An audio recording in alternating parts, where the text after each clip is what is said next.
జనగణమన అధినాయక జయ హే భారత భాగ్య విధాత. చిన్నప్పటి నుంచి కూడా ప్రతి భారతీయుడికి తమ స్కూల్లో నేర్పించేటువంటి జాతీయ గీతం ఈ యొక్క జనగణమన. జనగణమన ఎక్కడ పాడుతున్నా కూడా భారతీయుడు అక్కడ అలా నిలబడిపోతాడు.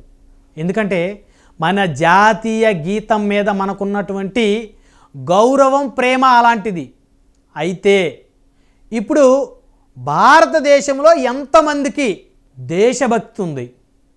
ఈ దేశంలో పుట్టి, ఈ దేశంలో పెరిగి, ఈ దేశం తిండి తింటూ, ఈ దేశం నీళ్లు తాగుతూ, ఈ దేశం గాలి పీలుస్తూ ఎంతమంది పరాయి దేశాన్ని ప్రేమించేవారు ఉన్నారు? ఒక్కసారి చెక్ చేయాల్సినటువంటి అవసరం ఖచ్చితంగా ఏర్పడింది. ఎందుకంటే దేశ భద్రత దృష్ట్యా ఖచ్చితంగా ప్రతి ఒక్కరూ దేశాన్ని ప్రేమించాలి, గౌరవించాలి. మీకు ఇష్టమున్నా లేకపోయినా ఈ దేశంలో పుట్టి, ఈ దేశంలో పెరిగి మేము పాకిస్తాన్ని ప్రేమిస్తామంటే మీరు తిరిగి పాకిస్తాన్ వెళ్ళిపోవాల్సిందే అనే ఒక నినాదం దేశంలో రోజు రోజుకి పెరుగుతూ ఉంది. ఎందుకంటే దేశం మీద భక్తి ఉండాలి. మన దేశానికి సంబంధించినటువంటి జాతీయ గీతాలని ప్రతి ఒక్కరూ నేర్చుకోవాలి. ఈ మధ్య అనేక సినిమా థియేటర్లో వెళ్ళగానే సినిమా స్టార్ట్ అయ్యే ముందు జాతీయ గీతాన్ని ప్రదర్శిస్తున్నారు. అందరూ లేచి నిలబడుతున్నారు, కానీ కొంతమంది లెగవటం లేదనేటువంటి వార్తలు కూడా వినిపిస్తూ ఉన్నాయి. అయినప్పటికీ వారిని లెగిచి నుంచోమని అడిగే ధైర్యం చేయలేకపోతున్నారు ఎవరు. అంటే ఏంటి? మీకు జాతీయ గీతం అంటే లెక్క లేదా? గౌరవం లేదా? అంటే నువ్వు దేశభక్తి లేనివాడివే, నీకు ఈ దేశంలో ఉండే అర్హత లేదు, వెళ్ళిపో. నువ్వు ఏ దేశాన్ని ప్రేమిస్తున్నావో ఆ దేశం వెళ్ళిపో. నీకు ఈ దేశం మీద గౌరవం లేనప్పుడు, ఈ దేశం మీద ప్రేమ లేనప్పుడు ఈ దేశంలో ఉండే గాలి పీల్చే అర్హత లేదు నీకు. ఈ దేశంలో ఉండే నీళ్లు తాగే అర్హత లేదు నీకు. ఈ దేశంలో పండిన పంటని తినే అర్హత లేదు నీకు. దేశ భద్రత దృష్ట్యా ప్రతి పౌరుడు కూడా మీ చుట్టుపక్కల వాతావరణాన్ని గమనించాల్సిన అవసరం ఉంది. మీ చుట్టుపక్కల అందరూ దేశభక్తితో ఉన్నారా లేదా? లేకపోతే దేశద్రోహులుగా మారేటువంటి పరిస్థితుల్లో ఏమన్నా ఉన్నారా అని ప్రతి భారతీయుడు తమ పరిసరాలని పరిశీలించాల్సినటువంటి అత్యవసర పరిస్థితి ఈ దేశానికి ఏర్పడింది. ఉగ్రమూకలు ఈ దేశం మీద దాడులకు తెగబడతా ఉన్నాయి.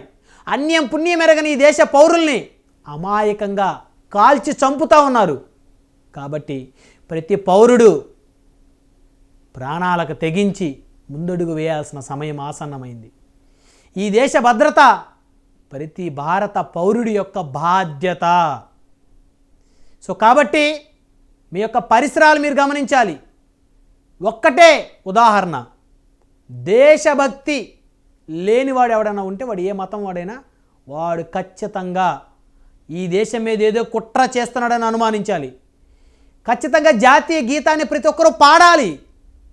జాతీయ గీతాన్ని ప్రతి ఒక్కరూ తెలుసుకోవాలి. నీకు ఉర్దూ అంటే ఇష్టమా? ఉర్దూ చదువుకో, ఉర్దూ నేర్చుకో, కానీ జాతీయ గీతం కూడా నేర్చుకో. ఎందుకంటే ఈ దేశంలో స్వేచ్ఛగా నువ్వు బతుకుతున్నావంటే ఇక్కడ రాజ్యాంగం, ఇక్కడ ప్రజాస్వామ్యం మీకు అన్ని హక్కుల్ని ఇచ్చింది, మీకు చక్కగా జీవించే హక్కు ఇచ్చింది. నువ్వు ఏ మతం వాడివైనా ఇక్కడ హాయిగా స్వేచ్ఛగా జీవించవచ్చు. కానీ దయచేసి పాకిస్తాన్ లాంటి ఉగ్రమూకలతోటి చేతులు కలపొద్దు, వారికి ఆశ్రయాన్ని ఇవ్వద్దు, వారికి ఇన్ఫర్మేషన్ ఇవ్వద్దు. దయచేసి ఈ దేశం రుణం తీర్చుకోండి. ఇప్పటి వరకు మీరు ఈ దేశానికి సేవ చేయలేదా?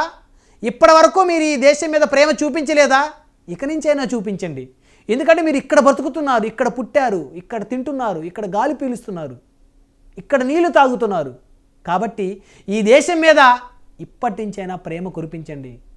ఎవరైతే దేశభక్తి లేనటువంటి కుహనా మేధావులు ఉన్నారో వారందరికీ నేను ఇచ్చే సందేశం, దయచేసి మీరంతా ఇక నుంచైనా ఈ దేశం రుణాన్ని తీర్చుకునేటువంటి అవకాశాన్ని పొందండి. ఖచ్చితంగా మీరందరూ దేశభక్తులు కండి. మన దేశాన్ని మనం రక్షించుకుందాం ఈ ఉగ్రమూకల దాడి నుంచి. పాకిస్తాన్ మీద ప్రేమ ఉన్న వాళ్ళు ఇప్పటికైనా ఆ ప్రేమను వదులుకోండి. ఎందుకంటే మీకు తిండి పెడుతుంది భారతదేశం, మీకు స్వేచ్ఛనిచ్చింది భారతదేశం. భారతదేశం యొక్క నీళ్లు తాగుతున్నారు, భారతదేశం యొక్క తిండి తింటున్నారు, భారతదేశంలో గాలి పీలుస్తున్నారు. కాబట్టి మీ చుట్టుపక్కల ఉండేటువంటి మరి మీ అన్నదమ్ముల వలె ఉండేటువంటి వారి ప్రాణాలను హరించడం కోసం ఆ పాకిస్తాన్ ఉగ్రమూకల మతం అడిగి మరీ చంపారంటే ఎంత దుర్మార్గానికి తెగబడ్డారో దయచేసి అందరూ అర్థం చేసుకోండి. మీ చుట్టుపక్కల ఉండే మీ అన్నదమ్ముల యొక్క క్షేమాన్ని కోరండి. ఇక నుంచి జాతీయ గీతాన్ని ఎవరు పాడకపోయినా, జాతీయ గీతాన్ని ఎవరు గౌరవించకపోయినా వారి మీద దేశద్రోహం కేసులు పెట్టేటువంటి చట్టాలు రావాలి.